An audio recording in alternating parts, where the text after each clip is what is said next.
nós temos a oportunidade de ter conosco o pastor Paulo João da Silva, que é do Ministério Guiados pelo Espírito. Ele esteve conosco no ano passado e nós estávamos pensando nesses 50 dias, planejando tudo isso. Ficou muito forte no coração o desejo de que ele estivesse aqui para compartilhar aos irmãos, aos pastores, a igreja da cidade, e ele está conosco hoje. Ele está acompanhado da esposa, dos filhos, poderá apresentar. Mas eu quero convidá-lo a subir aqui a ministrar a palavra dessa noite. Ô glória!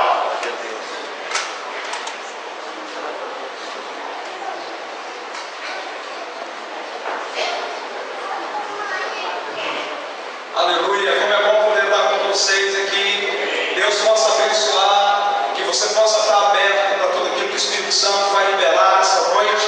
Nós estamos na expectativa assim como vocês estão, orando no propósito para que o Senhor abra o céu sobre Bauru, para que a igreja do Senhor aqui seja impactada pelo seu Espírito Santo.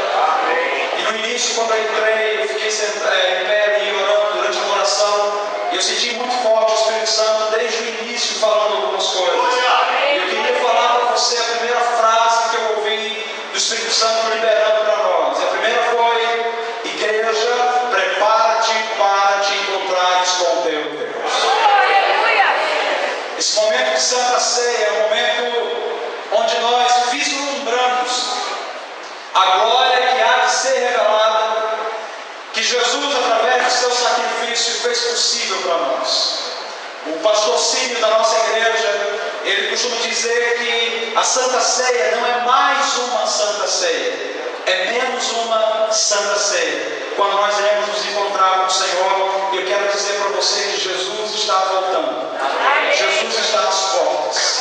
Prepara-te, igreja, para encontrares com teu Deus, para que naquele grande dia possamos estar diante dele com regozijo, com alegria, sendo glorificados na unção do Espírito Santo e no amor do Senhor que vai ser revelado plenamente para cada um de nós naquele dia. Amém?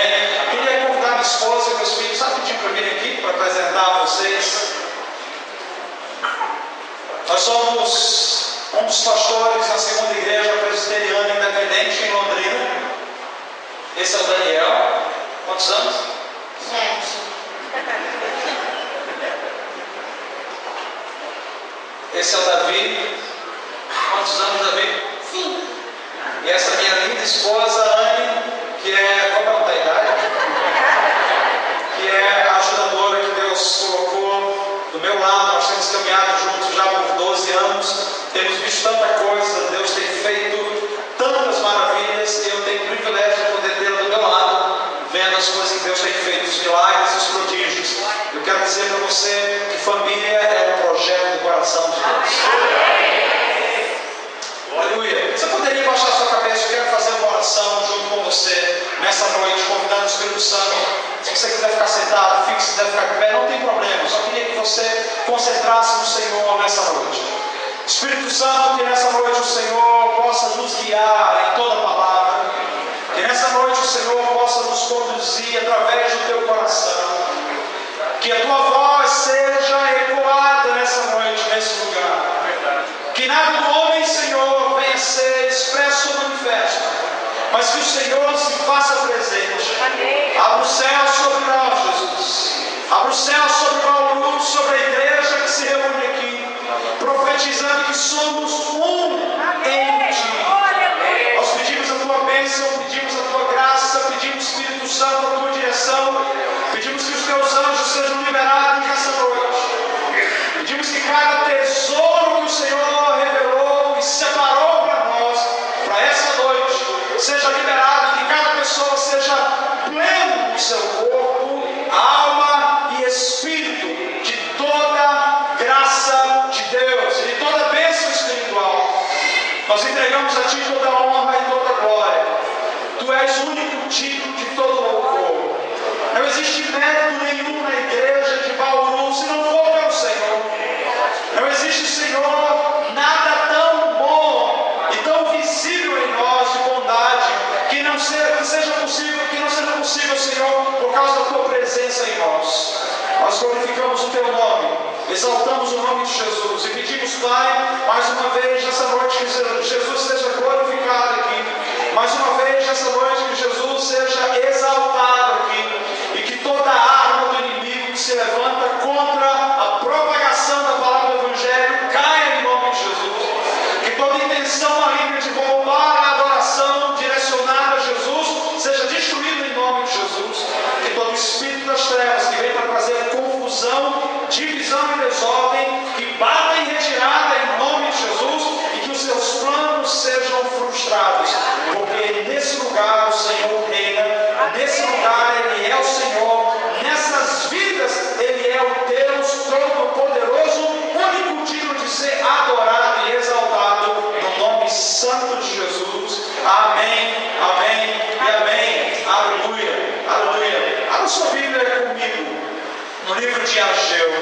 capítulo 2. O Senhor tem me dado algumas coisas especificamente com relação a esse evento, e eu tentei compactar para conseguir transmitir a você aquilo que eu entendo que o Espírito Santo está falando à sua igreja nos dias em que vivemos. Então eu queria pedir a você completa e total atenção, para que o Espírito Santo ele fale e que os nossos ouvidos estejam atentos a ouvir, e que a nossa mente receba a plenitude da revelação que Ele quer liberar sobre nós nessa noite. Ageu capítulo 2, nós vamos ler no versículo 20 até o versículo 23.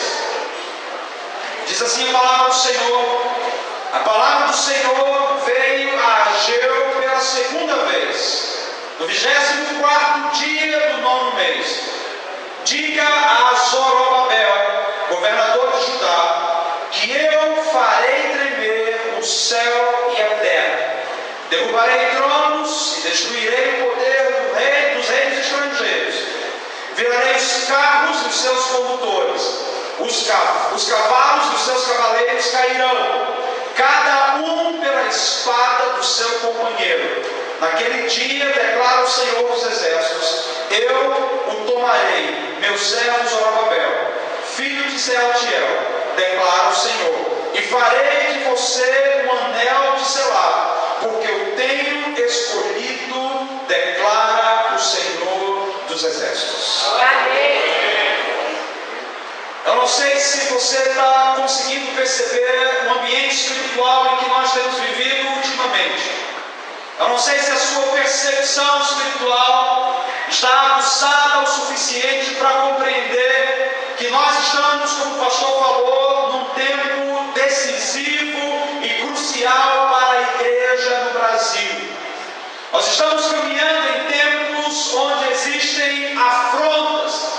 Estamos caminhando em momentos específicos em que o diabo tem entrado por brechas. Nós estamos caminhando por momentos onde a família é atacada, onde a igreja tem sido sacudida e muitas vezes abalada, e muitos homens de Deus, muitos ministros do Evangelho têm perdido o foco, têm perdido a direção, e por causa disso nós estamos vendo caos começar a acontecer. É claro, se a sua visão espiritual estiver aberta, se você conseguir compreender, deixar o Espírito Santo te revelar, você vai ver que talvez essas coisas não sejam visíveis fisicamente, mas no reino do Espírito há algo acontecendo, uma luta do diabo contra as forças celestes, porque nesse momento a igreja está prestes a assumir uma porção que o Senhor está entregando para a vinda do Cordeiro. O que nós estamos para experimentar e receber da parte de Deus tem a ver com a vinda do Messias, tem a ver com a restauração da plenitude de Deus, tem a ver com a glorificação de Jesus na vida da igreja. Todos os dias, quando nós acordamos, nós verificamos uma coisa, que se levantamos é porque o Senhor nos deu a oportunidade de viver um pouco mais. Ele depositou em nós 24 horas de oxigênio, 24 horas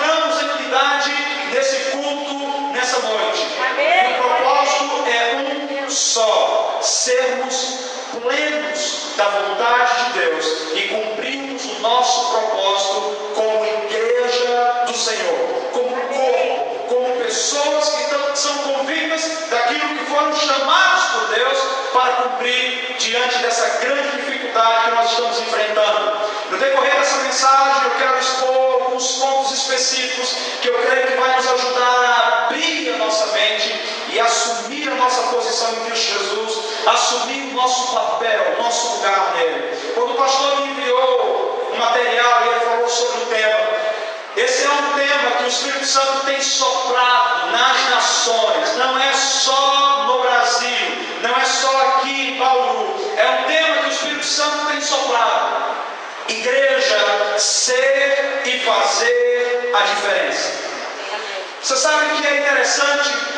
É que quando o Espírito Santo fala a alguém aqui, mesmo que haja outra pessoa que não fala a nossa mesma língua, ele revela em outra extremidade, e aí ele começa a fazer uma corrente onde pessoas começam a clamar com o mesmo propósito. Nós não sabemos, mas existem vários grupos hoje, ou nessa semana, ou nesse mês, se reunindo com o propósito de dizer: Senhor, nós precisamos da tua intervenção na nossa cidade. Amém. Nós precisamos que o Senhor se manifeste. Então, quando nós falamos de igreja, ser e fazer a diferença, não é meramente um tema para suprir um evento, é um tema que nos libera uma mensagem e que nos chama à responsabilidade. Quando eu penso sobre esse tema, eu estava pensando e orando muito, o Senhor me deu a ideia para destrinchar esse tema. E eu posso dizer para você: igreja, sua identidade e sua missão. Para entendermos o que é ser, para fazermos a diferença, nós precisamos compreender qual é a nossa identidade como igreja e qual é a nossa missão. Por que vemos tanta gente perdida?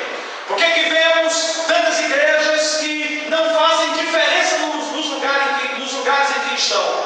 Eu estava conversando alguns meses atrás com alguns pastores da nossa igreja, e nós estávamos fazendo evangelismo na rua, fomos em boca de fumo, fomos em bares, passamos no prostíbulo.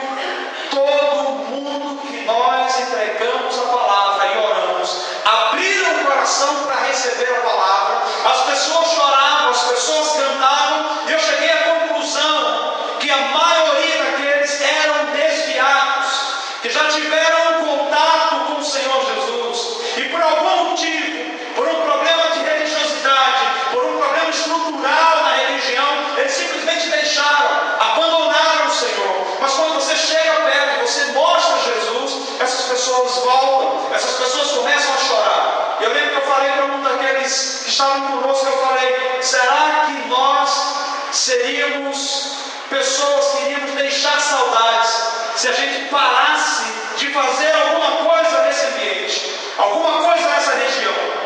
E eu vou dizer para você que às vezes a gente passava na rua e perguntava: qual é tal igreja? Qual igreja? Uma igreja tão grande na esquina. As pessoas lembravam da escola que fica na frente da igreja, as pessoas lembravam da casa de tal pessoa que fica perto da igreja, mas a igreja é tão grande, parece que estava obscurecida, como se tivesse um manto tapando e ninguém conseguia enxergar a igreja. Nós devemos ao mundo o encontro com Deus. Amém. E nenhum homem tem o direito de privar o outro homem de ter um encontro real com Deus. Quando nós falamos de fazer a diferença, nós estamos falando de entender que primeiro é preciso compreender a nossa identidade. Se como igreja não compreendemos quem somos, jamais iremos gerar nenhum tipo de diferença no ambiente em que vivemos. Do contrário, seremos apenas empresas. Do contrário, seremos apenas grupos que se reúnem com o propósito de juntar dinheiro. Estarmos assentados por 1h30, isso quando dá 1h30, porque 1h20 os irmãos já estão olhando no relógio e desesperados para voltar para casa, e se preparam todos reunidos para ir num dia só, que é o dia da Santa Ceia, porque aquele dia da Santa Ceia, se eu não tomar Santa Ceia, eu vou para o inferno, então é melhor que eu vá e tome a Santa Ceia. E no dia de Santa Ceia a igreja está lotada, todo mundo bem bonito, todo mundo bem vestido. Mas se acontecer alguma coisa da noite para o dia de sermos tirados do lugar em que estamos,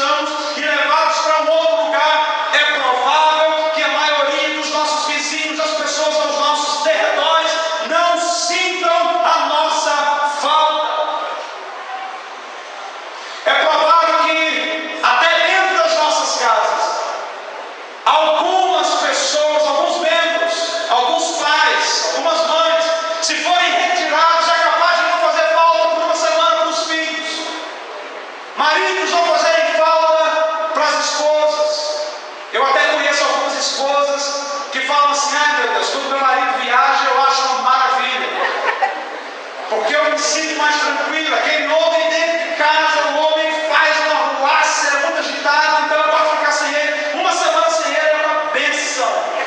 Ela não fala isso de forma ruim. Quando nós compreendemos a nossa identidade como igreja, nós estamos falando de igreja. Quando nós compreendemos a nossa identidade, nós vemos que o fundamento daquilo que Deus gerou em nós, naturalmente causa diferença no ambiente em que estamos. Eu queria convidar você a compreender o que eu vou te falar. Abre bem os teus ouvidos, deixa o teu coração bem sensível. No ano de 2010, o Senhor nos deu uma palavra profética. Era um tempo de transição. Eu e minha esposa estávamos em casa. Não havia certeza do próximo passo. A única garantia, a única certeza que eu tinha é que Deus havia me falado: fica onde você está e se prepara para ouvir a minha voz. E eu decidi fazer um jejum de 40 dias. E o objetivo daquele jejum era buscar em Deus o que Ele queria que eu fizesse. Geralmente é assim que acontece. Quando nós queremos o nosso próximo passo, nós corremos, jejuamos, fazemos propósitos para saber o que fazer. Eu descobri uma maravilhosa lição naquele dia: que para Deus não importa o que eu faço, que para Deus as obras que eu vou realizar não são tão importantes quanto a convicção de quem eu sou nele. Porque eu posso realizar muitas coisas, eu posso fazer muitas obras, mas se eu fizer qualquer obra, por melhor que seja, sem a compreensão de quem eu sou e para quem eu fui chamado, eu farei por fazer, eu estarei investindo meu tempo, perdendo meu tempo, e quem sabe estarei me desviando, indo para um lugar completamente diferente daquele que o Senhor preparou para mim. Enquanto jejuava, na primeira semana, minha esposa eu estava jejuando, eles não. Ela estava sentada com os meninos à mesa, e eu sentei na cabeceira da mesa, e eu recebo uma carta branca desse tamanho. Na hora do jantar, abri, e quando abri, fiquei olhando e fiquei assustado. Minha esposa falou: o que é isso? Eu levantei, fui no corredor, voltei e falei: olha, era uma carta em braille, enorme assim. Falei: meu Deus, se eu estou jejuando para Deus falar comigo, e Ele está falando algo, Ele está dizendo que eu estou cego, uma carta em braille. Falei: meu Deus, dei um passo errado. O Senhor mandou parar e eu ouvi errado, não era para parar, era para continuar. Eu entrei em desespero. E minha esposa falou: calma, vai ouvir o que é que Ele quer te dizer com isso. Eu falei: não tem o que ouvir, já está aqui. Mas não está, Ele falou para você que você está cego. Claro, olha a carta.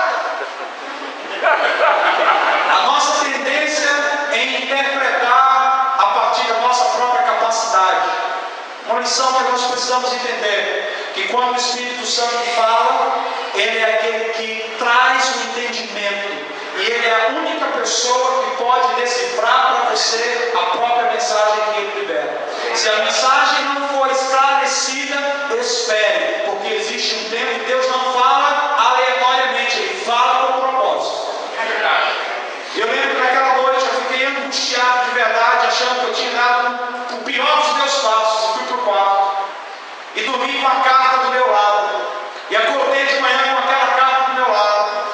E eu olhei para minha esposa no café, ela falou: amor, vai orar, mas não vai orar dizendo: Deus, eu estou cego. Vai orar e pergunta, graças a Deus pelas esposas, vai orar e pergunta para Deus: Senhor, o que é que o Senhor quer falar comigo com isso? Eu lembro que entrei no quarto, deitei na cama, e quando eu falei assim: Senhor, o que é que o Senhor quer falar comigo com isso, com essa carta? Uma presença maravilhosa de Jesus entrou naquele quarto. Eu não conseguia parar de chorar, mas eu comecei a chorar tão alto que os meus filhos acharam que estava acontecendo alguma coisa, batendo na porta: mãe, o que está acontecendo com o pai? Deixa teu filho, deixa teu pai, deixa teu pai. E ali dentro eu fiquei por muito tempo, até o momento que eu senti claramente o Senhor me dizendo: qual é a tua dúvida? Eu falei: Senhor, o que é isso aqui? Ele perguntou então para mim: o que é que você tem na mão?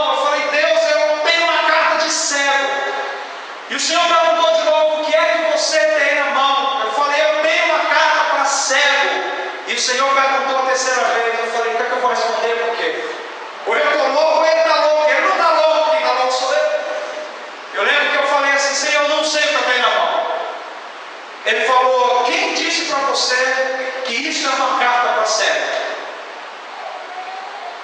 Eu falei, eu vi. Ele falou, o que é que você tem na mão? Eu falei, é uma carta em braille. Ele falou, o que é braille? Braille é uma linguagem. Ele falou, você sabe ler essa linguagem? Eu falei, não. Vai na internet, eu fui na internet e vi como ler aquela carta. E eu li a primeira linha. Você imagina, passei um tempo copiando os pontinhos ali e li a primeira linha. E era da Companhia Energética de Londrina, Copel. Mas que é que eles enviaram para mim? Meu Deus, o tamanho da carta, como deve estar grande lá. E eu liguei na central deles e falei, vocês me mandaram uma carta em braille? Não. Tem certeza? Não. Liguei de novo, vocês mandaram uma carta em braille? Não. Minha esposa falou, pergunta diferente. Vocês têm enviado carta em braille para fazer propaganda, marketing? Não enviamos nada para ninguém assim, só quando solicitam. Falei, tá, mas se eu recebi em casa, ou o senhor solicitou, ou aconteceu um erro no sistema que acusou que era para ir na sua casa. Falei, então tá bom, eu entendi que isso é uma coisa de Deus mesmo. E aí eu parei, voltei para o quarto, e quando cheguei no quarto, o Senhor falou para mim, filho, braille é uma linguagem, e não necessariamente é para cego. Porque linguagem é uma forma que você tem de entrar no mundo, de compreender o mundo, sem precisar sair do lugar que você está. Por exemplo, quando você começa a ler algo, você começa a viajar naquilo e você começa a visualizar. E ele disse, essa linguagem os cegos usam. Mas se você começar a estudar como você viu na internet, você vai começar a compreender. Então essa linguagem é uma linguagem acessível. O problema todo é, você não sabe o que está escrito aí, porque você nunca aprendeu a ler braille. Ninguém nunca te ensinou a ler braille. E eu falei, Senhor, mas por que o Senhor me enviou? E ele foi claro, quando ele disse, filho, eu quero que você compreenda que eu estou te ensinando uma nova linguagem. O que eu quero que você entenda é que o que você tinha no passado não é suficiente para hoje. Você precisa de algo novo. Esse é um tempo novo na sua vida. Eu estou estabelecendo um novo ciclo na sua vida. E em novos tempos nós precisamos aprender novas coisas. Em novos tempos nós precisamos aprender novas linguagens. E quando você tenta reproduzir a linguagem do passado, no momento novo, você se sente um peixe fora d'água. Você se sente completamente quebrado, completamente arruinado, completamente tapado, sem saber para onde vai. E ele disse, esse tempo é para você se colocar diante de mim e compreender como eu te vejo e o que eu quero falar para você e através de você. Os dias foram se passando e nós estávamos no 20º dia, quando nós viajamos para Belo Horizonte. E chegando em Belo Horizonte, eu ia traduzir para um pastor chamado Bob Conner, que nos Estados Unidos é conhecido como um dos pais dos profetas. Porque tem dois lá que são bem antigos, assim, que os homens falam, a risca é cumprida. Por exemplo, esse Bob Conner, todo ano ele tem um livro chamado Cajado do Pastor. E todo ano ele é arrebatado numa data específica do ano, geralmente em setembro, pelo que eu entendi dele, e ele, quando volta, ele volta com um livro fininho, que o Senhor, não, ele não volta com o livro, ele volta com o material do livro, ele escreve naquele livro tudo que vai acontecer de mais importante e pertinente para que a igreja saiba, para orar e para se mobilizar de antemão. Então você imagina, Deus está me falando de um tempo novo, Deus está me falando de um ciclo novo, e eu estou para aprender uma nova linguagem, vou encontrar um profeta desses, eu vou falar com ele. E eu bati em frente com ele, cheguei lá no aeroporto, fiquei assim, falei, não vou falar nada, vou esperar ele falar, eu tinha que receber minha esposa do meu lado aqui. Ele sai do portão de embaixo e começa a falar com minha esposa. E eu olhava para ela, e falando um monte de coisa com ela, Deus, sou eu o cara que estou buscando, eu que estou jejuando, não é ela, era só a minha esposa. E eu comecei a buscar, será que ele não vai me ver aqui? E ele falou um tempão com minha esposa, quando eu já fiquei meio frustrado, falei, deixa quieto, uma hora ele vai falar comigo, ele olha para mim, e ele fala uma coisa completamente fora do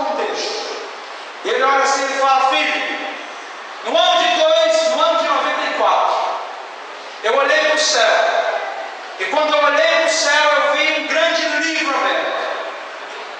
Naquele livro veio uma grande mão que pegava o livro e fazia assim, ó, e virava uma página.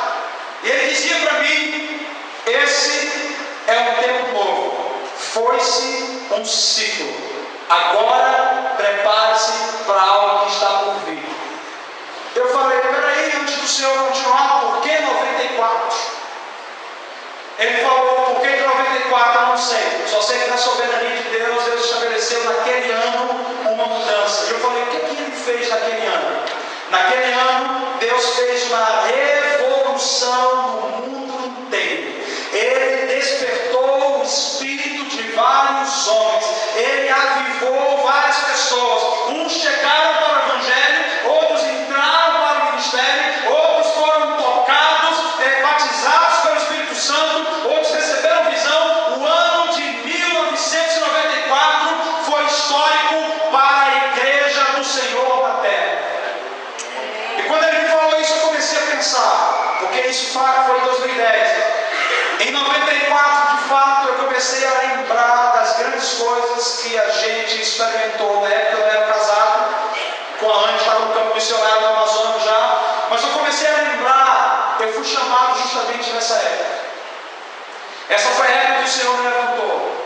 Essa foi a época que Ele falou: viva para mim intensamente e completamente eu viverei para você. Você não terá necessidade de nada, porque eu serei teu Deus. Naquele dia eu entendi que o meu chamado não era para fazer outra coisa senão servir o Senhor naquilo que Ele me pedisse para servir. Eu comecei a fazer uma leitura de tudo que tinha acontecido naquele ano. Se eu for perguntar para vocês aqui, alguns de vocês vão perceber que essa data entre 91 e 96 foi a data da transição. 91 e 96 foi uma data onde o Senhor começou a preparar você. E em 1994 você estava exatamente no lugar que tinha que estar. Se era deserto, se era perturbador o lugar, se era prisão, se era oásis, eu não sei. Mas você estava no lugar que tinha que estar para receber o que ia receber de Deus. Isso deixa eu para algumas pessoas. Levanta a mão. 1994 o Senhor fez algo entre 91 e 96. Agora deixa eu explicar uma coisa, por que eu estou te falando isso? Porque enquanto eu estava buscando de Deus, Ele falou para mim, e nesse ano, em 2010, eu estou virando um novo ciclo novamente. Era setembro, quando eu fui olhar a data que Ele estava falando isso, era justamente no dia do ano novo judaico. Eu falei: Senhor, vai ser demais para minha cabeça, eu não sou nada profético, o que o Senhor está falando aí? E Ele falou claro: é um novo tempo para a igreja brasileira. Nós começamos a nos mover nisso. Eu comecei a dizer: Senhor, então revela o restante, porque eu quero entender como é que eu preciso me mover. Escuta, em 2010, pessoas que estão presentes aqui vão lembrar de algumas coisas. Sem falar dos grandes eventos que aconteceram mundialmente, somente no Brasil, pessoas começaram a ser remanejadas. Você estava num lugar, em 2010 aconteceu um grande furacão, um grande terremoto, e quando você se viu, você estava aqui, quando você deveria estar ali. Algumas pessoas perderam o emprego, algumas pessoas tiveram problemas na cidade, tiveram que mudar para outra cidade. Alguns disseram: o Senhor me abandonou. O que é que está acontecendo comigo? Por que o Senhor me deixou abrir mão de mim? Quando na verdade, quando o Senhor estava mudando a estação, mudando o tempo, Ele estava pegando você e colocando você no lugar exato que você precisaria estar. Aleluia! Em 2012, o ano passado, enquanto eu estava buscando o Senhor um novo tempo de jejum, Ele voltou a me visitar e disse: filho, de 2010 a 2017 vão se acontecer alguns ciclos. Cada ano vai ter uma virada de ciclo, de um novo tempo.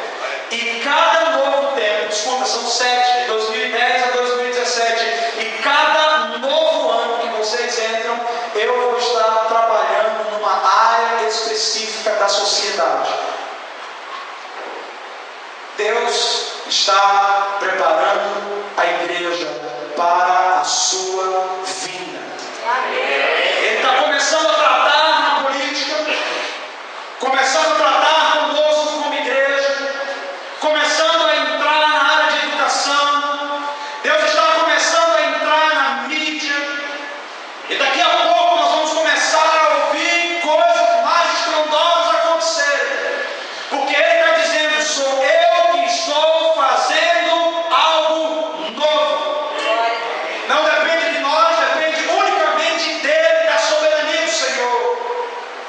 Enquanto Ele está fazendo essa mudança de ciclo, essa mudança de tempo, é importante que eu e você, como igreja, possamos estar firmes em nossas convicções. Amém. Firmes em nossa identidade. Porque eu percebi uma coisa: em todo esse processo que eu estava buscando de Deus sobre o que fazer, o que Ele mais queria gerar em mim era um coração completamente igual ao dele, era um coração maleável igual ao dele, era um coração obediente igual ao coração de Jesus. Deus não está preocupado com aquilo que nós vamos fazer se nós não estivermos firmados naquilo que nós somos. Amém. O que eu e você podemos fazer como igreja não é o suficiente se não fizermos isso em cima da identidade que o Senhor projetou para a sua igreja. Igreja, a sua identidade e a sua missão. Qual é a nossa identidade? Qual é a nossa missão?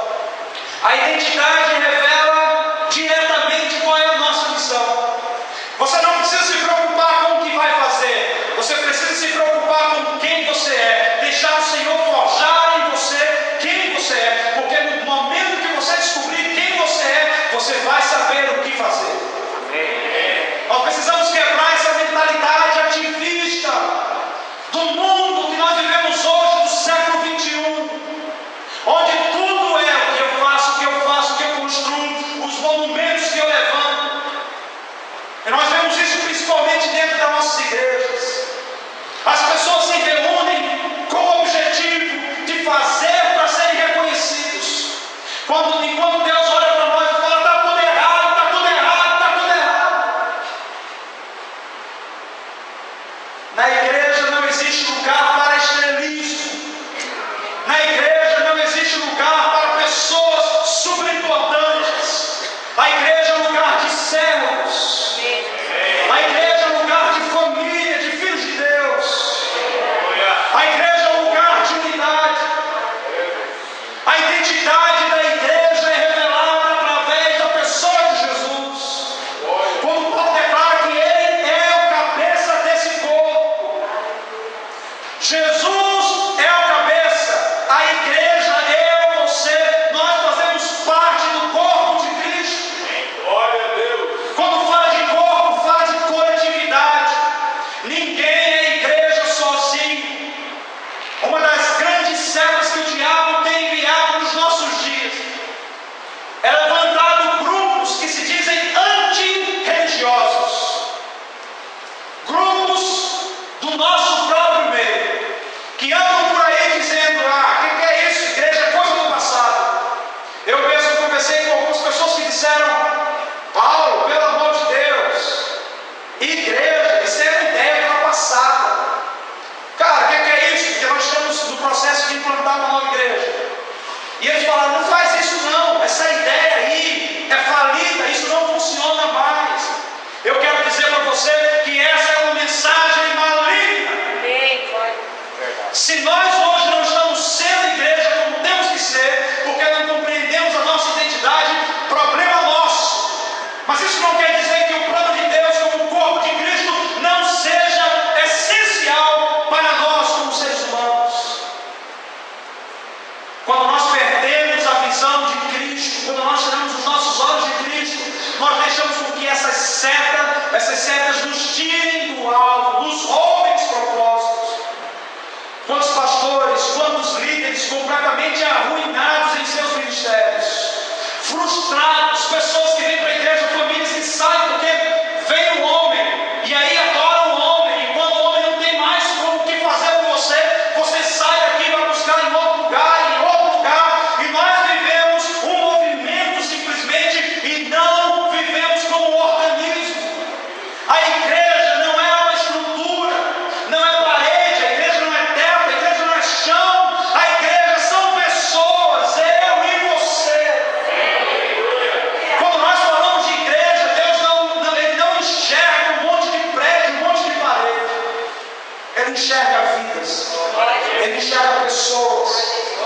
enxerga filhos. Glória a Deus.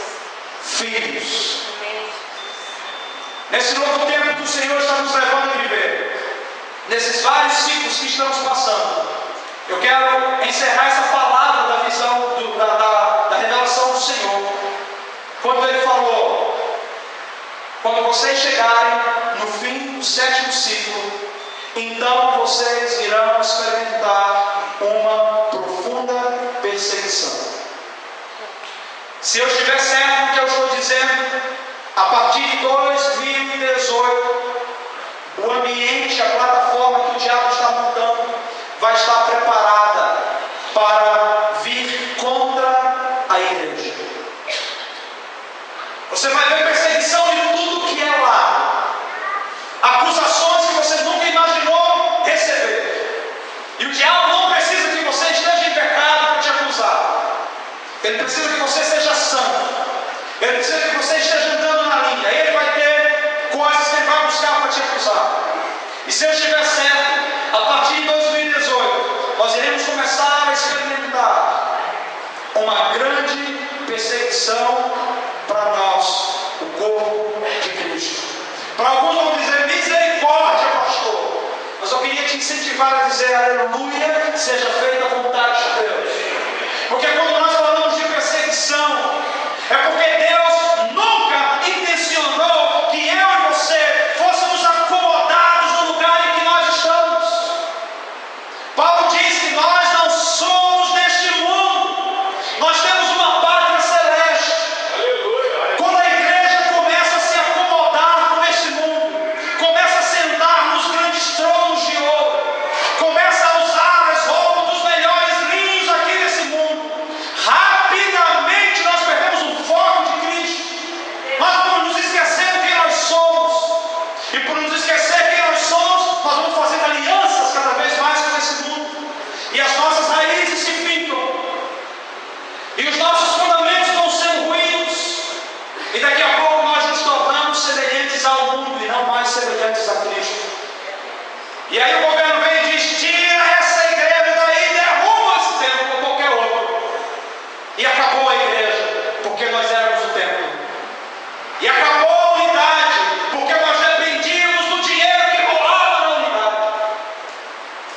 Acabou tudo, porque nós dependíamos daquele momento onde cantávamos, onde estávamos juntos. Eu quero dizer para você que quando vier a perseguição, é para fortalecer a igreja do Senhor. É para peneirar o joio do trigo. É para trazer à luz aqueles que são e os que não são. Aqueles que estão caminhando com um propósito em santificação e aqueles que estão vivendo em pecado com roupa de santidade. Quando vem a perseguição, o verdadeiro homem, a verdadeira identidade é manifesta.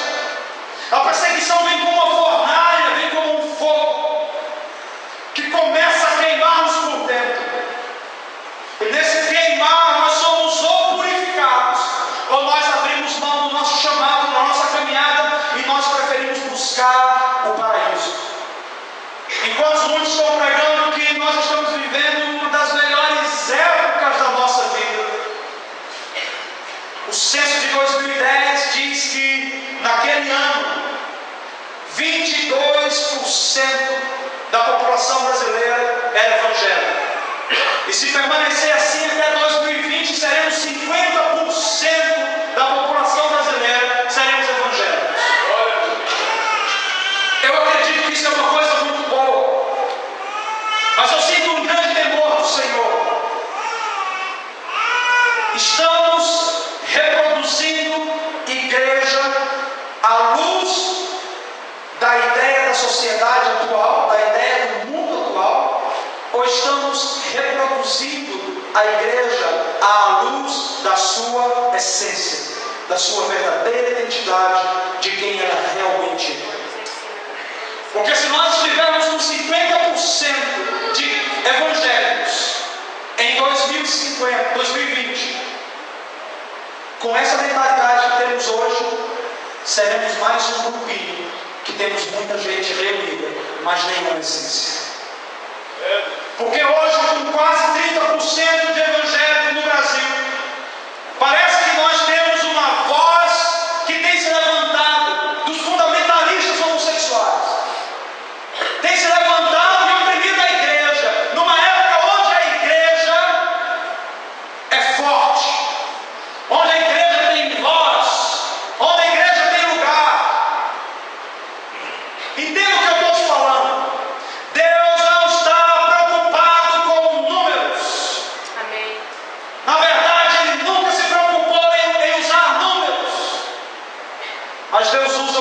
remanescente que é guardado aqui. Deus usa um remanescente firmado nele. Deus usa um remanescente que não importa o que esteja acontecendo, não se vende, não negocia seus princípios, não troca os seus valores. É com esses que Deus lida. São esses que Deus levanta.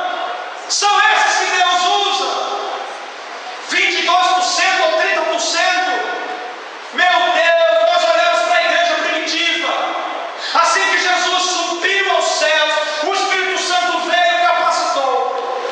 Uma igreja que não tinha Facebook, uma igreja que não tinha Twitter, uma igreja que não tinha internet, uma igreja que não tinha jornal, uma igreja que não tinha televisão, avançou, alcançou pessoas, gerações futuras. Nós somos resultados da obra do Espírito Santo na igreja primitiva.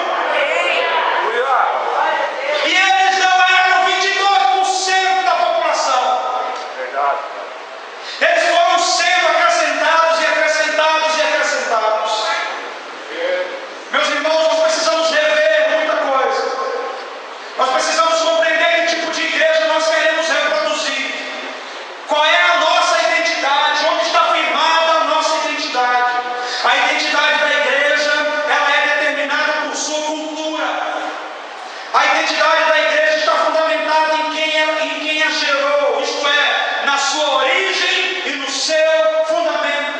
Identidade tem a ver com o lugar de onde nós nascemos, porque o lugar que nós nascemos nos propagou uma cultura, gerou uma cultura para nós. Onde que a igreja nasceu? A igreja nasceu no coração de Deus através da pessoa de Jesus. Quando nós olhamos para Jesus, a primeira coisa que nós vemos é um coração de servo. Essa era a cultura de Jesus. Ele servia as pessoas. Você não via em nenhuma hora Jesus procurando declarar: eu sou o cara. Olha, eu tenho não sei quantos mil seguidores. Eu curo não sei quantas pessoas.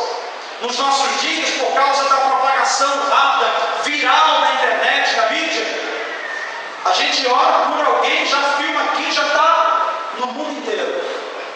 E pessoas que estão achando isso maravilhoso, estão orando por causa da câmera, mas quando não tem câmera não cura coisa nenhuma. Estão procurando orar nas ruas por pessoas, quando não existe possibilidade de tirar foto. Olha aqui por mim, olha que eu estou tirando foto espiritual. Eu não sei se você compreende, mas a identidade está diretamente ligada ao contexto cultural e à origem que gerou em nós o fundamento. Então, para entendermos a identidade da igreja, nós precisamos olhar para Jesus e deixar Jesus gerar em nós um coração igual ao dele. E sabe por que eu estou falando isso? Porque sempre eu preciso chegar diante dele e dizer: Senhor, quebra esse meu coração e me dá um coração novo. Nós nos corrompemos fácil. Nós nos desviamos fácil. Nós perdemos o foco fácil. Foi por isso que ele deixou para nós o Espírito Santo. Foi por isso que ele liberou para nós o Espírito Santo. O Espírito Santo é a identidade de Deus em nós. Uma igreja que não anda debaixo do poder do Espírito Santo é uma igreja anticristo. Uma igreja que não dá ouvido à voz do Espírito Santo é uma igreja que está fazendo boas obras, mas indo para o inferno. Porque as obras não nos levarão a lugar algum. Nós precisamos estar convictos nos fundamentos. E as Escrituras revelam que os apóstolos e os profetas estabeleceram esses fundamentos. E o fundamento é Jesus, o cabeça da igreja. Não é homem, é Jesus, o cabeça da igreja. Tudo bem que tem homens fortes, liderança forte, que fale forte, fale firme, que nos seus comandos a gente ouça e a gente obedeça. Mas sabe de uma coisa? Se nós não pararmos para ouvir o Espírito Santo como pastores, como líderes, nós iremos gerar na nossa igreja a falsa ideia de que nós somos o caminho, de que nós somos a verdade e que nós somos a vida. Que essa ideia caia, porque nós somos meramente servos e recebemos de Deus o privilégio de ser filho. Nada além disso. Nada mais que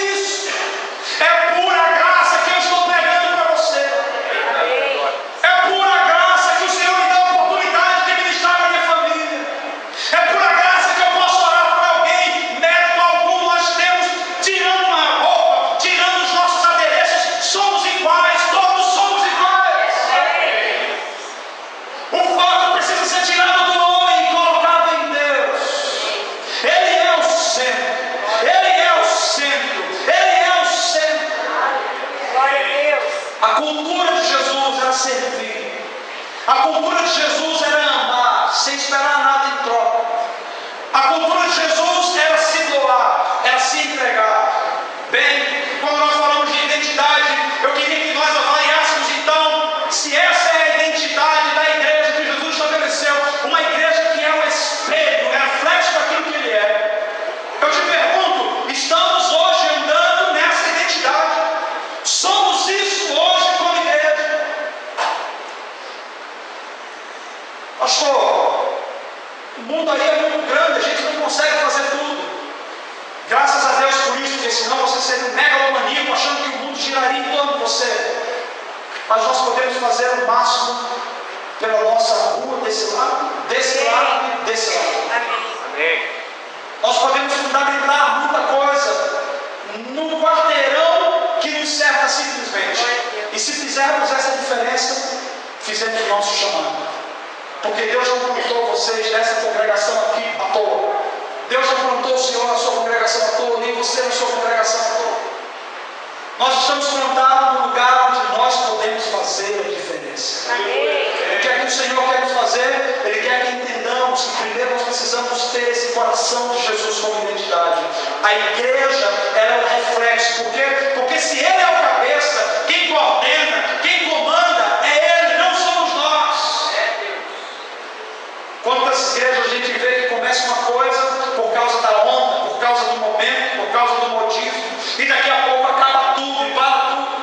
Quantas igrejas começam um movimento, não deu certo, vamos parar, ao invés de dizer, vamos parar, mas vamos orar e vamos buscar a orientação de Deus, porque Ele é o cabeça, eu não mando nada. Amém. Quando começamos a mandar na nossa própria vida, a sermos independentes, guiados por esse espírito de independência, nós começamos a ver o caos acontecer. A nossa vida começa a virar uma desgraça. Tudo é errado. A gente vai na igreja é uma bênção. A gente levanta as mãos e faz assim, ninguém conhece, adora, fecha o olho, faz aquela cara de adorador. Ainda faz igual a panela de pressão. Aí o fogo desce. O fogo desce aqui, o pau come quando chega em casa, quer dar uma bagunça. Quando falamos de identidade, não falamos de evento. Quando falamos de identidade, falamos de cultura. A igreja do Senhor, ela não é um evento. A igreja do Senhor, ela é uma cultura. A própria cultura de Jesus, que anda coordenada pelos pensamentos dele. Ele pensa aquilo que ele falou aqui. Ele pensa aquilo que o Espírito Santo revelou aqui. Precisamos do Espírito Santo para revelar a nossa identidade como igreja em Cristo Jesus. Quando nós olhamos naquele dia que Jesus disse, olha, é importante que eu vá para que Ele possa vir. Porque se eu não for, Ele não virá. E os discípulos deveriam estar pensando, peraí, por que Ele não pode ficar com os dois? O Espírito Santo é maravilhoso, mas olha essa pessoa de Jesus. Por que isso? Eu tenho que voltar. Quando Jesus se revelou para eles, Jesus era homem. A Bíblia diz que o Espírito Santo nos guia a toda verdade. O papel do Espírito Santo sempre é nos guiar a Jesus. O Espírito Santo nunca vai te tirar da palavra. O Espírito Santo nunca vai tirar você da palavra. Amém. Não busque revelação nova. Tudo que tinha que ser escrito já foi escrito aqui. Glória a Deus. Aleluia. Negócio de a gente correr por aí buscando algo novo já está aqui. Amém. Precisamos praticar, se é que é velho, o velho. Mas bem, quando Jesus estava aqui, ele estava como um corpo de homem. Se o Espírito Santo viesse, o Espírito Santo iria apontar para aquele Jesus de carne e osso. Aqueles homens teriam a ideia de que era aquele corpo glorificado.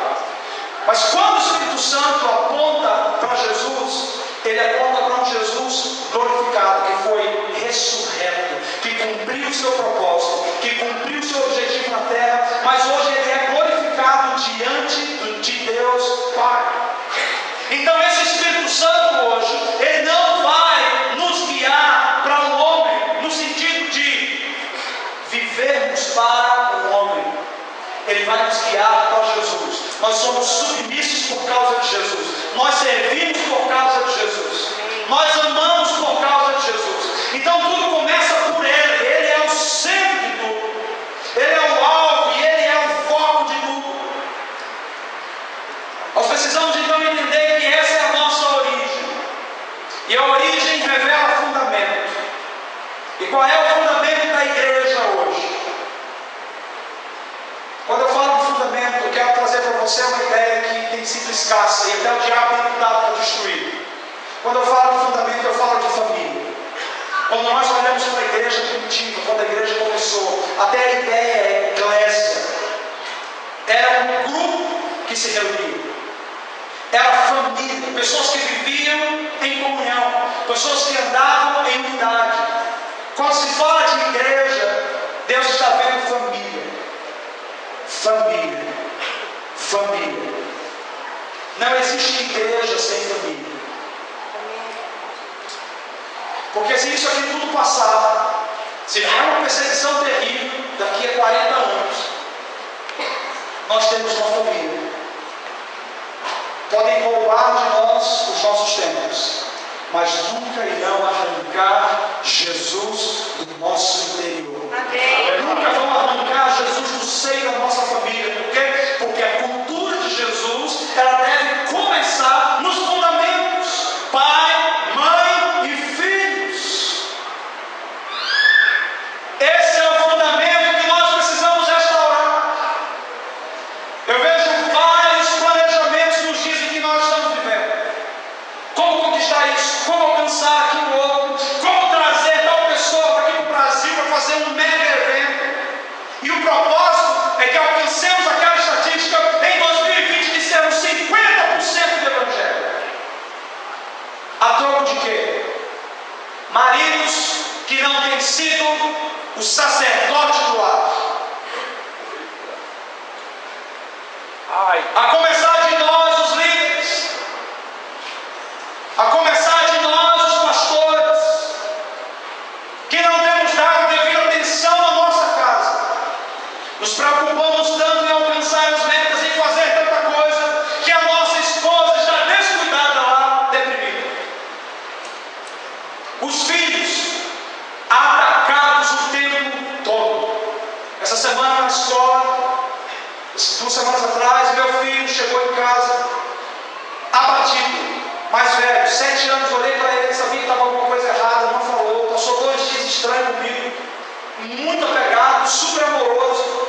Aquele momento ele olhou para mim e ele falou: pai, você acredita em Deus mesmo? Não, mas é claro que eu acredito. Pai, você acha que ele existe mesmo? Eu falei: filho, é claro que ele existe. Pai, mas você consegue ver ele? Eu falei: filho, me fala o que é que tem no teu coração. Pai, tenho dúvida. Você tem dúvida de quê? Tem dúvida que esse Deus existe mesmo. Eu falei: pois eu sou a prova viva que ele existe. O que eu sou para você é o que ele é para mim. Eu te amo, eu te sirvo. Olha tudo que eu faço para você. Olha tudo que eu te ensino. E ele falou assim, ele ficou olhando para mim por um tempo, ele falou: pai, mas isso que você faz por mim é verdade mesmo?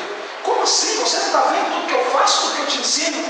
E ele falou: mas eu fico pensando, se chegar lá na frente, quando eu crescer, tudo que você fez por mim, tudo que você me deu, você tirar de mim e roubar de mim, estava só me enganando. Eu já sabia que o diabo estava querendo eliminar minha casa. Para o diabo destruir uma geração, entenda, ele não vai correr atrás dos pastores, ele vai correr atrás das crianças. Se ele violentar a alma de uma criança, ele destrói uma geração inteira. Ele está estudando numa escola que não é cristã esse ano, o que eu não vejo problema, contanto que ele tenha fundamento em casa. Ele pode até passar na porta do inferno, sabendo quem ele é, ele só vai atrair pessoas para Jesus. O problema é, estamos sendo pastores dentro das nossas casas. Pregamos belos sermões fora. Pessoas são transformadas, curadas, viram cambalhota na hora do culto. Mas quando chegamos em casa, não temos forças para ensinar a palavra. Não temos forças para ensinar ensinar os princípios. E os nossos filhos olham para nós como o reflexo da pessoa de Deus, porque é assim que Deus estabeleceu. Deus é Pai, e eu e você que somos pais, somos o reflexo exato da pessoa de Deus para eles. Como é que o teu filho te enxerga?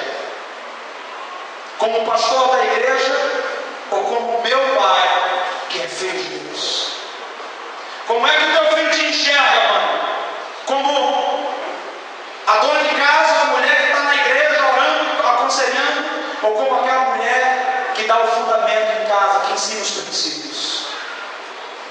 Eu olhei para ele e falei: filho, eu vou falar para você tudo que eu acredito. E comecei a falar para ele sobre tudo que eu acredito na palavra e em Jesus. E quando eu terminei, eu falei: eu só vou orar por você. E na hora ele saiu, eu chorei, mas eu chorei. Eu nunca imaginava, gente, você ouvindo agora desse ouvido de 7 anos, eu não sabia nem o que fazer. Mas aí eu percebi: o diabo está investindo contra a família. Porque se a família sair do fundamento de Cristo, acaba-se a igreja. Eu não estou falando que a igreja vai ser extinta, mas hoje nós vivemos quase em extinção. Precisamos de paz, está faltando paz.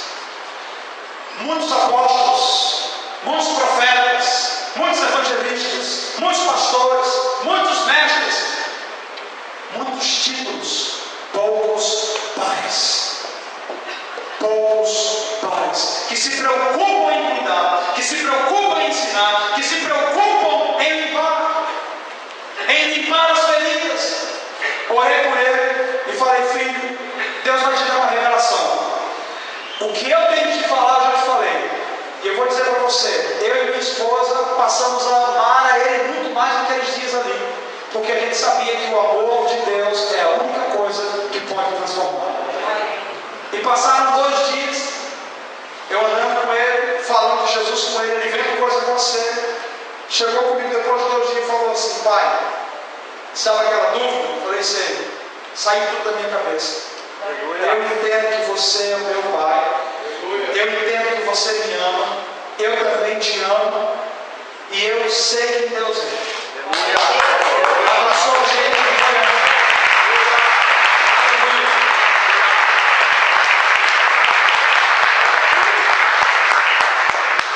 Abraçou a gente. E hoje é uma outra criança. Por quê? Porque quando os fundamentos são estabelecidos, o diabo não consegue derrubar. Mateus 7 fala sobre isso. Aquele que constrói a casa sobre a areia e aquele que constrói a casa na rocha. Essa rocha é a palavra. Agora, essa palavra por si só não vai pregar. Se eu abrir essa palavra e mostrar na sua casa, não é suficiente. Essa palavra é pregada através da nossa prática de vida no dia a dia. Quando os nossos filhos olham para nós e veem a identidade da igreja estampada em nós, quando nós não abrimos mão da santidade, quando nós somos sérios com relação aos princípios, quando nós não damos subornos, quando nós não aceitamos subornos, quando nós não dirigimos um telefone celular, quando nós não passamos acima da velocidade naquela placa, naquela faixa, quando nós não cruzamos o sinal vermelho, eles estão observando em que fundamento nós estamos. A nossa igreja é o reflexo do que as nossas famílias são. Não adianta esperar muito daqui, se lá em casa nós não estamos vivendo muito também. Identidade, origem e fundamento. Se eu puder arriscar, eu digo: não estamos sendo reflexo que poderíamos ser da pessoa de Jesus. Diante de tanta coisa que temos recebido, que temos aprendido do Espírito Santo, não estamos vivendo como poderíamos viver. Consequentemente, essa missão que temos para o mundo, ela começa a ser uma missão conturbada. Por quê? Porque valores distorcidos distorcem a missão. Pensa comigo. Se eu não sei quem eu sou, eu vou negociar os meus princípios e os meus valores. Existem algumas cidades no Brasil que esse ano de eleição, pastores de igrejas, de várias igrejas pequenas e grandes, negociaram os seus membros, negociaram os seus valores e princípios para cobrir o teto, para cobrir a igreja, para colocar um novo teto, para ganhar ar-condicionado. E fizeram alianças com pessoas que promovem sim ao aborto, que não são pró-família, querem destruir a família, que amam qualquer liberdade de expressão homossexual. Que tipo de igreja nós somos? Que tipo de missão estamos fazendo? Quando falamos de eclésia, estamos falando de um organismo vivo e não de uma estrutura material. A igreja é a célula de Deus presente nesse mundo. Amém. Essa célula é uma célula sã, unida, composta, que é liberada na humanidade para curar a humanidade da escravidão e do pecado. A nossa identidade é Cristo Jesus. Vivemos nos fundamentos da palavra e por isso fazemos o que Ele fez. Por isso andamos como Ele andou, realizamos as obras que Ele realizou, não para propagar minha placa, mas para propagar Jesus. Que Ele receba glória, que Ele receba a honra. No início eu li para você um texto de Ageu. E aquele texto, ele está ligado diretamente a um tempo de reforma. Eu li aquele texto para compreendermos que, diante igreja, ser e fazer diferença, nós não estamos firmados na nossa identidade. Portanto, a nossa missão de fazer a diferença, ela corre um grande risco de ser um fiasco e se tornar meramente um evento. Se nós não estamos andando nisso, o Senhor está nos dando a oportunidade, nesses próximos anos que Ele está nos concedendo, de passar a revista em nós, de rever o que estamos fazendo, e Ele está nos dando a oportunidade de começar de novo. Algumas pessoas Deus está dizendo, pode começar. Outros Ele está dizendo, para, depois eu vou te falar para continuar.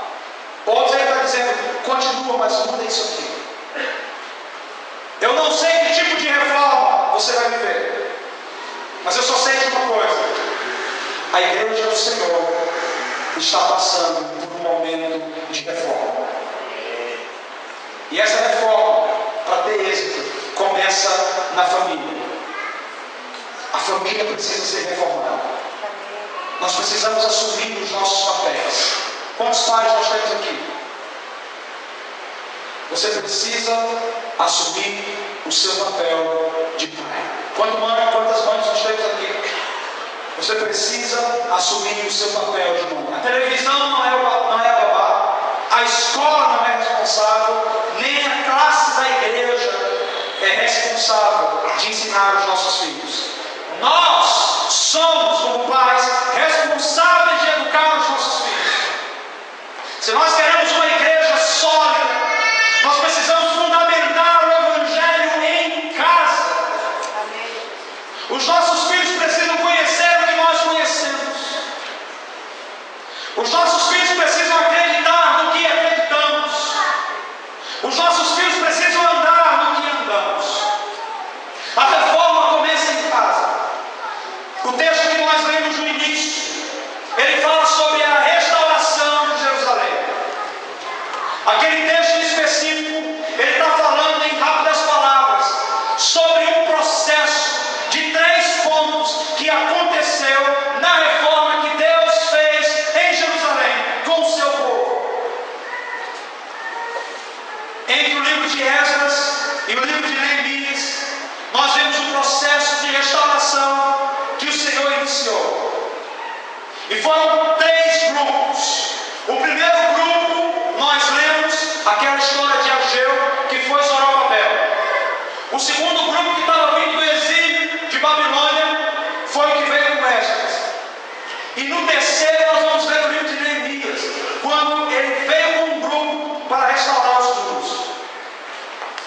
Em rápidas palavras, eu queria te convidar a perceber 3 pontos básicos que nós não podemos sair daqui nessa noite sem deixar o Espírito Santo assentar em nosso coração. O primeiro é: temos que restaurar o altar. Esdras capítulo 1, versículo 5 diz: então se levantaram os chefes dos pais de Judá e Benjamim, e os sacerdotes e os levitas, com todos aqueles cujo espírito Deus despertou, para subirem e edificar a casa do Senhor, que está em Jerusalém. A primeira coisa que Deus fez quando trouxe o povo do exílio para levá-los para a terra prometida, estava tudo destruído em Jerusalém, tudo arruinado. E Deus falou: constrói primeiro o altar. Peraí, o altar, não é melhor fechar os muros primeiro? Porque aí o bandido não entra e a gente constrói o altar. Deus não está preocupado com outra coisa. Prioridade para Ele é relacionamento com Ele. Amém. Constrói o altar de adoração. É fácil para nós, pastores, buscar a Deus, jejuar, quando estamos prestes a falar uma palavra, ministrar um sermão. Mas o Senhor está nos chamando, nos convidando a ler a palavra por amor, não pela responsabilidade que a gente tem de pregar. Precisamos restaurar esse altar.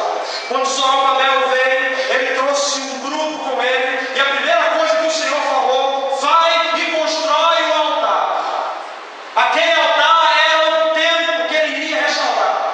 Primeiro ele iria restaurar o processo que iria dar o start, o início da comunhão dele com o Senhor. E aí ele iria levantar o templo onde o Senhor iria ser adorado, onde Deus iria ser exaltado. E aí nós vemos Zorobabel num processo de trazer não só o povo, mas agora de arrebanhar recursos para construir o templo do Senhor. Não foi fácil para aquele homem. Houveram momentos onde ele passou em torno de 10 a 15 anos, 10, 12 anos, parado, sem construir nada, sem colocar nenhuma pedra, por causa da oposição que se levantou. Olha, ele está querendo restaurar isso aí para se levantar contra nós depois. Mas aí o Senhor manda o profeta Ageu, que era contemporâneo deles naquela época, e disse: vai e constrói, porque eu estou pedindo a você, faça. E aí Deus disse, porque ele deve ter pensado: você imagina, Senhor, mas falaram, ordenar de cima do rei, eu não posso fazer. O Senhor disse: eu vou derrubar os cavalos e os cavaleiros, eu vou mover os céus e a terra, eu vou mudar tudo de lugar. Obedeça, porque a minha palavra é fiel. Precisamos restaurar a comunhão com Deus. Quando o Espírito Santo nos diz: prepara-te para encontrares com Deus, Ele está dizendo: nenhuma obra que você fez é suficiente se você não tiver em comunhão com Deus. O que está em jogo não é quantas almas você ganha. O que está em jogo não é quanto de dinheiro a tua igreja faz.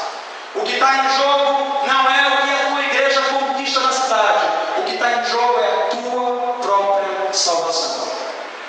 É a tua comunhão com Ele.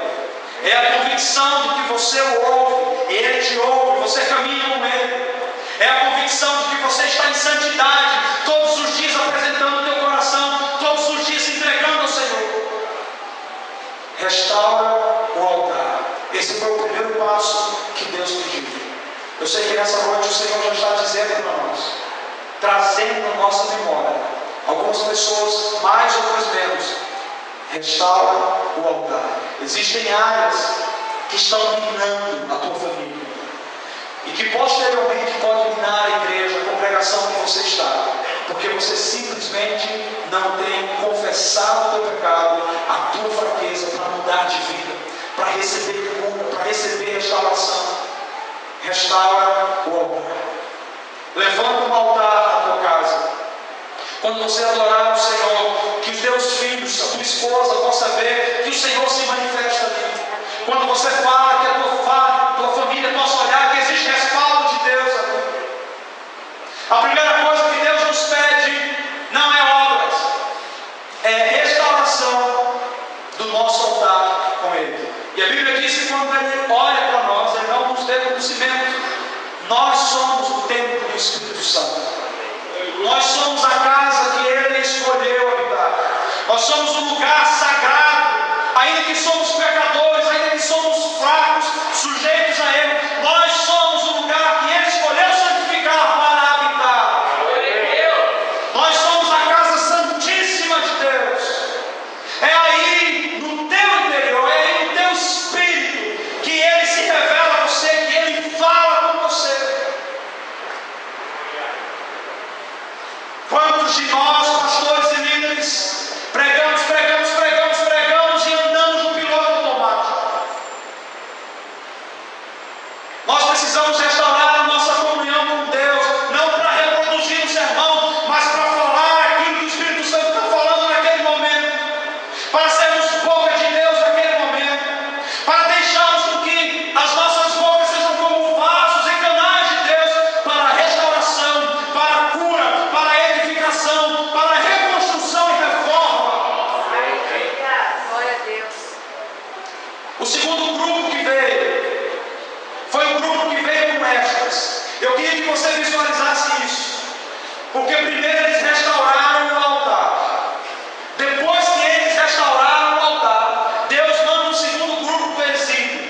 Esse segundo grupo que vem, quando ele chega em Jerusalém, ele vem com a incumbência. Esdras veio com a incumbência de propagar a lei do Senhor. E veja o que fala lá. Eu vou ler para você. No capítulo 7, versículo 10 de Esdras. Porque Esdras tinha preparado o seu coração para buscar a lei do Senhor e para cumpri-la e para ensinar em Israel os seus estatutos e os seus juízos. Quando o altar é restaurado, a palavra começa a ser ensinada.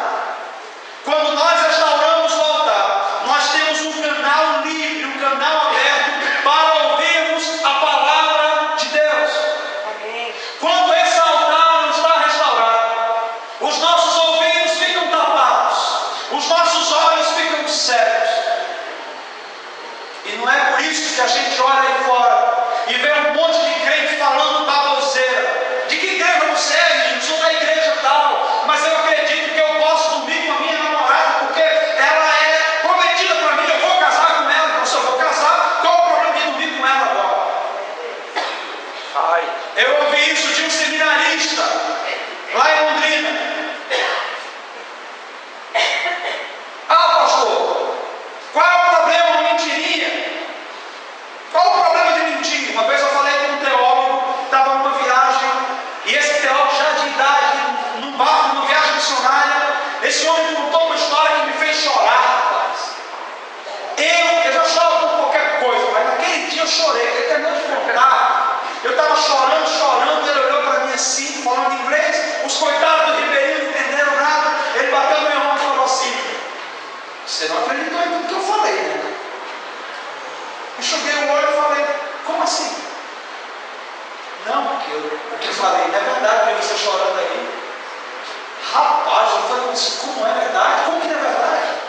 Aí ele falou: você tem que entender uma coisa, meu filho, que para fazer as pessoas entenderem o Evangelho, não existe problema de a gente inventar algumas coisas. Então é por isso que eu fiz isso, para que eles pudessem sensibilizar e receber o Evangelho. Que Evangelho que estão recebendo? Você acha que o Espírito Santo precisa de ajudinha? Você acha que Deus precisa da nossa ajuda para revelar a palavra? Pregue a palavra como ela é. Não invente, não aumente, não diminua. Pregue a palavra. Amém. Parece que nas nossas igrejas hoje não estamos preocupados mais em pregar a palavra, porque pregar a palavra não dá ibope.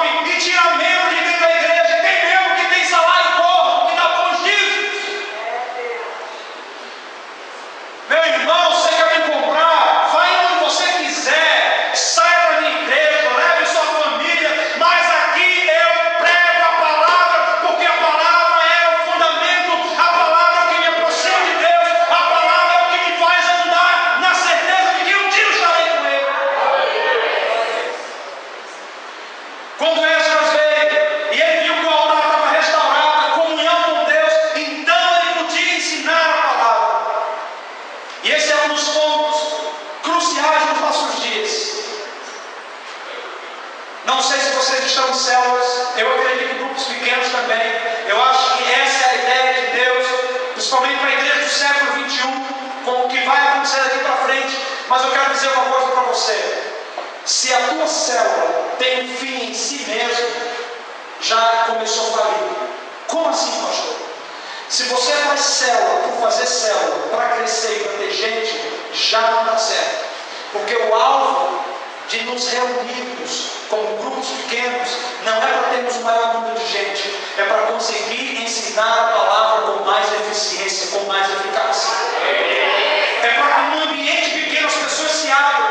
E aí a gente vê um monte de gente se reunindo, tem 1 milhão de células, meu Deus, e todo mundo continua doente. Se um dia o líder, o supervisor, o pastor sair, morre tudo, se desvia, vai para o prostíbulo, ou vai fumar maconha, ou volta para os bares, porque não tem estrutura na palavra. E por que não tem estrutura na palavra? Porque a começar de nós, os pastores, não temos restaurado o altar em nós, na nossa família e na nossa igreja, no grupo que Deus nos confiou. Se não pregarmos a palavra e clamarmos por avivamento, nós só receberemos um mover de heresia. Avivamento sem palavra não é avivamento, é movimento herege. Precisamos estar firmados na palavra para discernir os espíritos. Amém. Precisamos estar firmados na palavra para discernir as propostas. Nem tudo que proposta que a igreja recebe deve ser aceito.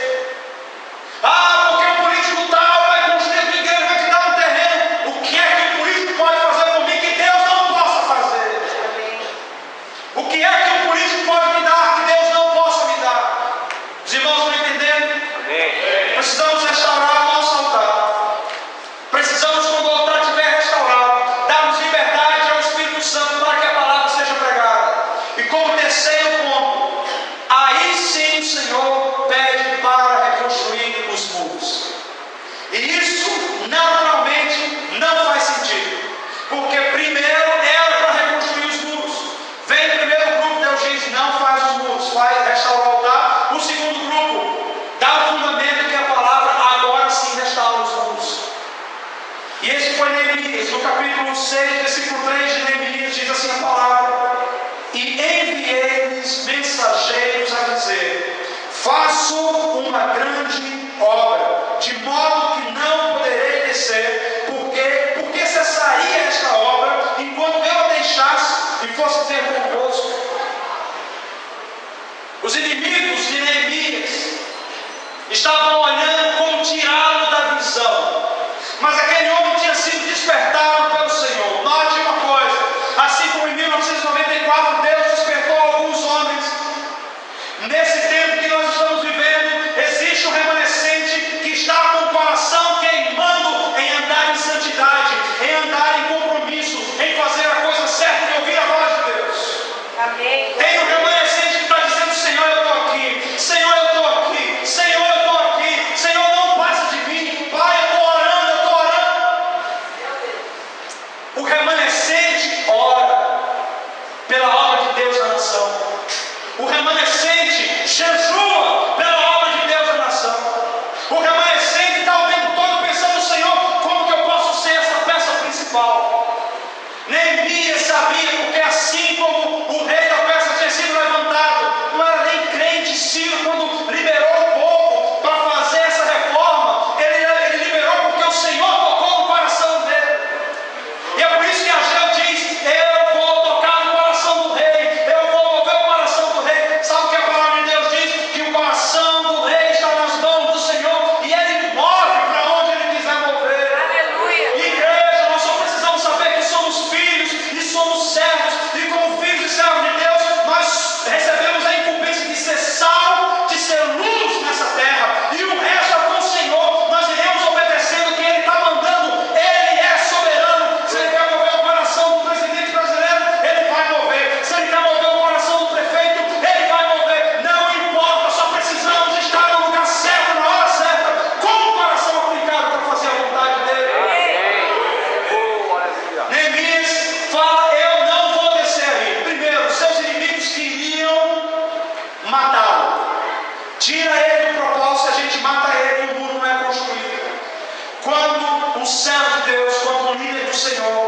quando um filho de Deus não compreende quem é, a sua missão é facilmente negociável.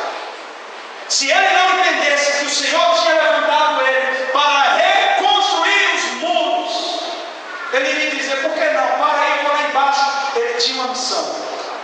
Quem tem uma missão não se embaraça com nada desse mundo. Você tem uma missão. A sua missão é obedecer a Deus.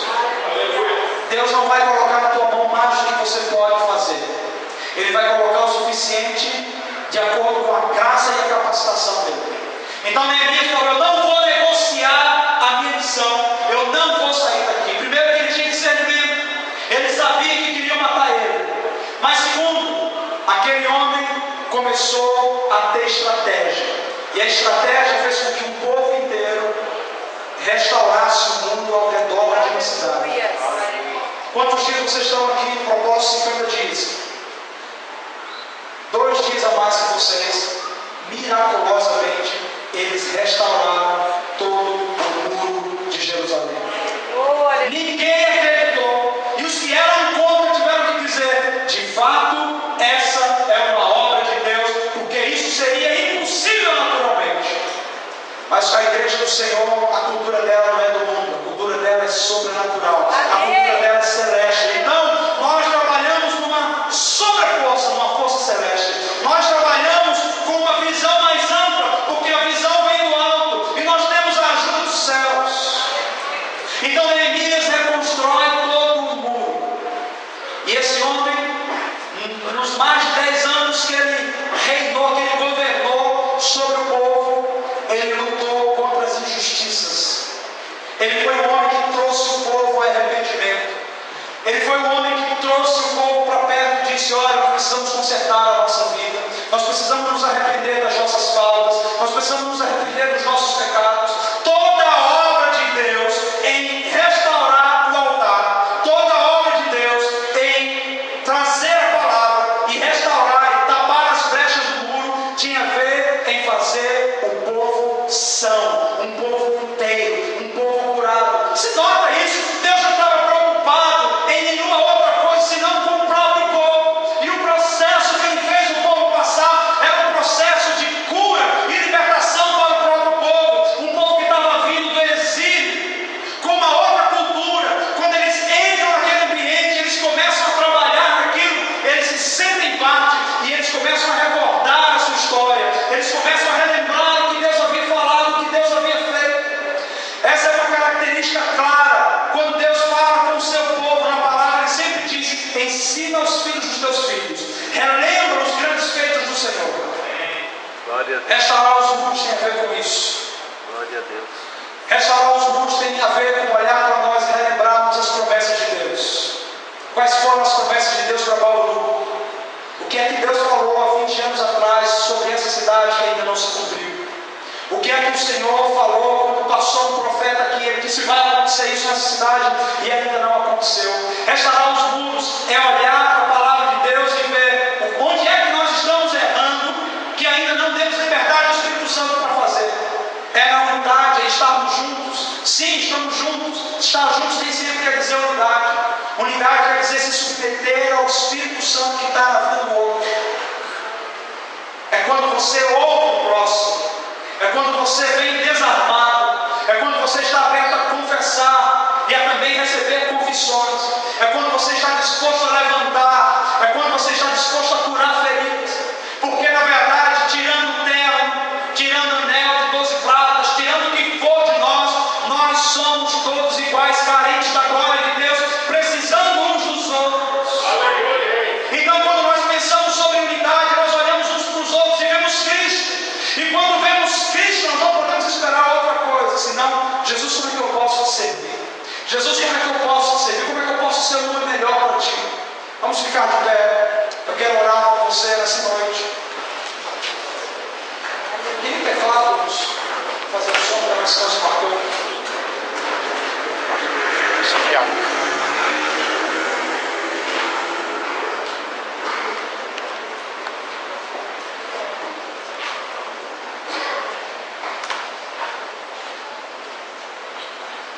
Em casa eu estava pensando sobre pontos básicos de como andarmos fazendo a diferença. O Senhor falou para mim claramente: não existe diferença se não tiver fundamento.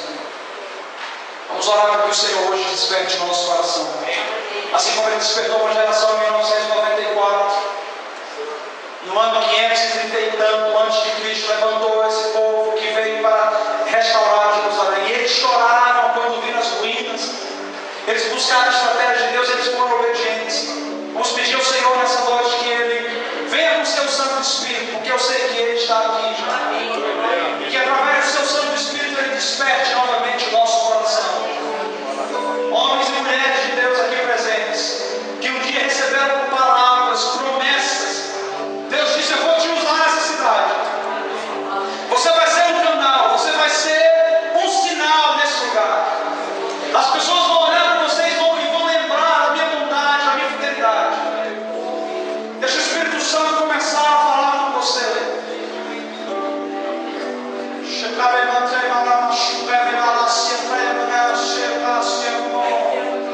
Espírito Santo lá nos céus nessa noite. Quero pedir, Pai, que o Senhor testifique a tua palavra nessa noite. Que o Senhor libere o fogo que vem do coração de Jesus para acender novamente esse altar no coração de cada filho que está aqui. Nesse novo tempo, Senhor, nós pedimos vestes novas. Nesse novo tempo, Senhor, nós pedimos uma mente nova. Nesse novo tempo, Senhor, nós pedimos uma visão restaurada. Nesse novo tempo, nós pedimos um coração purificado. Nesse novo tempo, Senhor, nós pedimos uma visão renovada. Vem Espírito Santo, vem Espírito Santo, vem Espírito Santo, vem Espírito Santo. Louvado seja o nome de Jesus aqui em Bauru. Louvado seja o nome de Jesus aqui em Bauru. Tão certo como o Senhor levantou Esdras, tão certo como o Senhor levantou Neemias, tão certo como o Senhor levantou Zorobabel, tão certo como o Senhor levantou Isaías, Ageu, Deus e tantos outros. Nós pedimos: levanta o remanescente do Senhor nessa cidade. Uma igreja que não se abala, Senhor, por causa das ondas que vêm contra nós. Uma igreja que não negocia os seus princípios, em nome de ser uma igreja que é popular, que tem relacionamento com todos. O mundo conhecerá a Deus quando nós estivermos vivendo plenamente no amor. Então nós pedimos, Senhor, que nessa noite o Senhor restaure o amor. Que o Senhor restaure o amor. O amor por ti acima de tudo. Continue orando. Esses dois livros, tanto Esdras quanto Neemias, terminam com uma oração de confissão, onde todo o povo reconhece que é pobre, onde todo o povo reconhece os seus erros. E hoje eu venho dizer a você: a muitos o Senhor está dizendo: eu dei a oportunidade de começar de novo. Não planeje, não prepare nada por você. Ouça a minha voz. Ouça a minha voz. Seja guiado pelo Espírito Santo. Deixa o Espírito Santo te guiar. Deixa o Espírito Santo te levar. Senhor, gere em nosso coração o desejo de te conhecer, de buscar a tua presença, de andar contigo, de viver intensamente a tua vontade. Senhor, começa a arrancar do nosso coração tudo aquilo que é ídolo, tudo aquilo que é ídolo, Senhor, tudo aquilo que é ídolo, Senhor, tudo aquilo que é pedra de tropeço, Senhor. Arranca de nós, arranca de nós, arranca de nós. Há 2 anos atrás eu estive na Argentina, e numa ministração com Claudio Fraser, um grande avivalista do Senhor ali na Argentina, um homem que sacudiu uma época, justamente nessa época de 94. Eu ouvi da boca dele, enquanto ele estava pregando juntamente com a esposa, ele disse: Senhor, nós não estamos vivendo mais aquele avivamento que vivemos naquele tempo. O Senhor fez muita coisa, o Senhor disse que faria muito mais, mas tudo acabou. E ele disse: Senhor, eu sei que também o meu coração se estagnou em muitos pontos. Então, Pai,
pedindo a liderança dessa cidade.